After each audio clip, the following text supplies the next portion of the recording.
Hi friends, my name is Michelle Renee, but you guys all know me as Giggles. So I realized, a lot of stuff in the world has happened since the last time I did one of these videos. So I'm going to combine February and March favorites for theater, and hopefully maybe it'll give you guys something to do or listen to or think about, etc.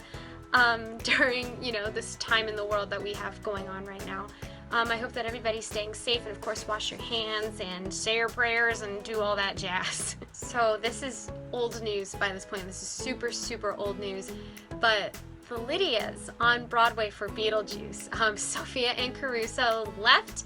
I wish that she stayed a whole year, honestly. Like, she's not my favorite Lydia. My favorite Lydia happens to be Presley Ryan, who became the new Lydia, but then she didn't get to have her own, last weekend, which I think was March 29th, and it's that was supposed to be 6 days ago, and I've been like, oh no, what is Broadway doing, with the quarantine and everything, how are they gonna bounce back? I just want to know.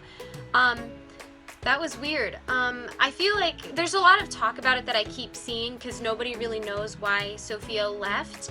Beetlejuice apparently was very sudden, but I just want to say, I don't think it's any of our business, if she didn't want to stay there anymore. If she had some other project to do, then good on her. It's none of our business. We don't need to know.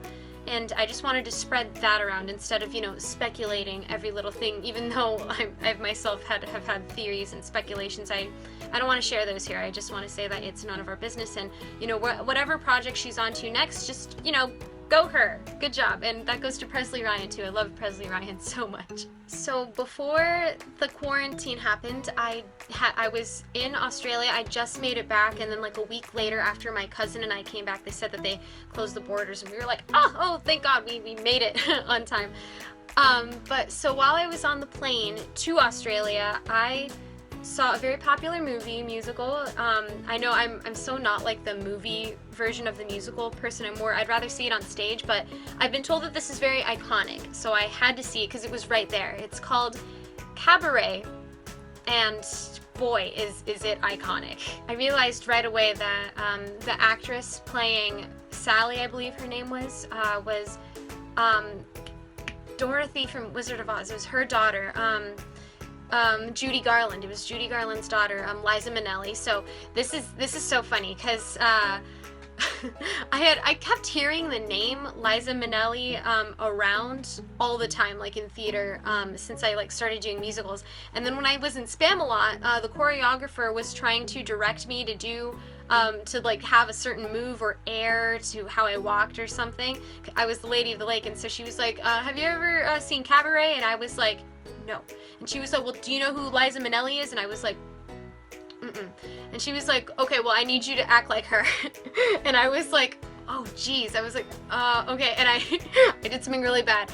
I meant to watch her. I meant to study her and research her, like a good actress, researching what the director or choreographer tells you to do.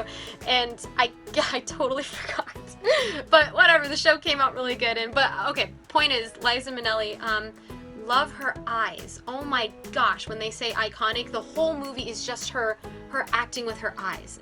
She was so great, and she has a really, really nice, strong voice. She's definitely Judy Garland's daughter. She gave a really amazing performance, and I also liked the male counterpart to her. I keep forgetting his name, but I really enjoyed his acting too. The show, or the movie, was not what I was expecting it to be. That was the first anything I've ever had of Cabaret, and it was so not what I was expecting to be.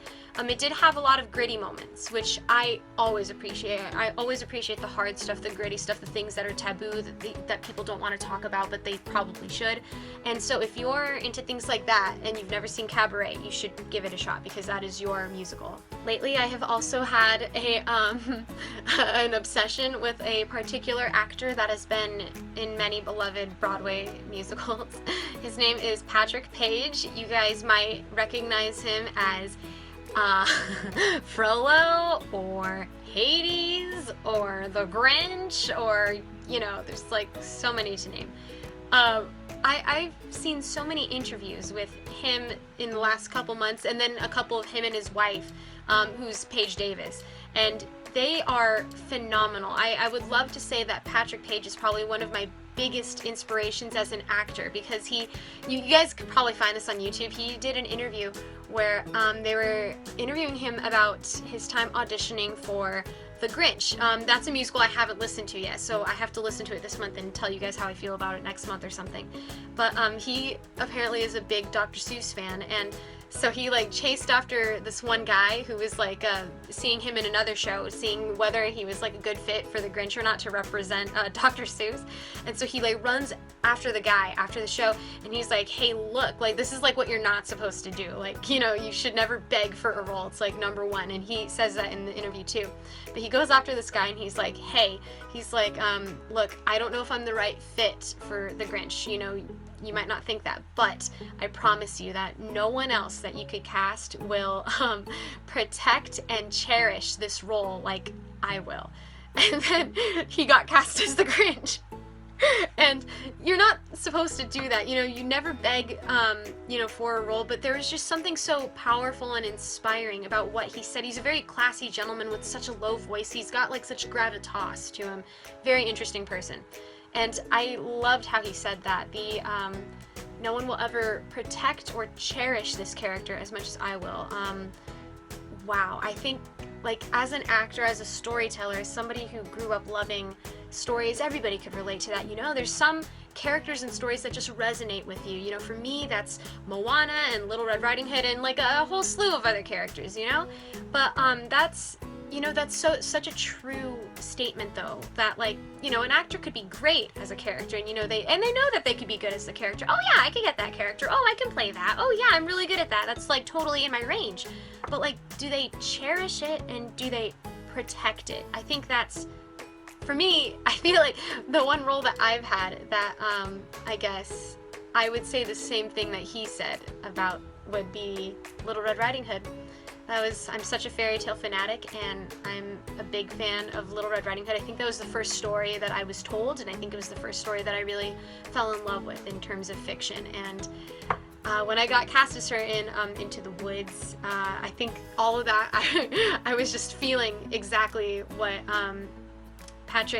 Paige said, and I just didn't know how to put it into those words back then. But yeah, that's something really, I just wanted to say that. It just, chills.